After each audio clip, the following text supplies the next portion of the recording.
Hello mga kaiklabu! Gawa ulit tayo ng dessert. At baka meron kayong mga ganitong fruits sa inyong refrigerator. Tara at gawin nyo na nga to. At promise, super easy lang tong recipe na to. Tara at panoorin mo na. Para sa mga ingredients, meron tayong dragon fruits, unflavor na gulaman, meron din pomelo, maglalagay rin tayo dito ng big sago. At kung meron din kayong small sago, okay lang din. At meron din tong mango. Wag lang yung sobrang overripe, yung sakto lang. Evaporated milk, 2 tablespoon na chia seed, at ng condensed milk.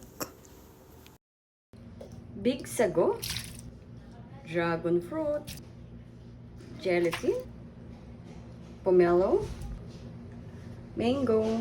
Ilalagay na rin natin yung 1/2 cup na condensed milk, 1.5 cups na evaporated milk. Ilalagay na rin natin ang ating chia seed dyan. At bago nga natin to kakainin, kailangan natin siyang palamigin muna sa refrigerator at least mga 4 hours bago nga natin to kainin kasi mas masarap na malamig yung ating dessert. Isa nga to sa pinakamadaling gawin na dessert, kaya ano pang inaantay nyo?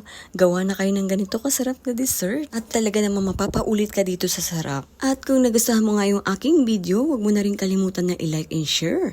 Baka hindi ka pa nakapalo sa akin, ipalo nyo na rin ako. Salamat po sa panonood, sa uulitin. Ito na yung ating yummy dessert. Super yummy.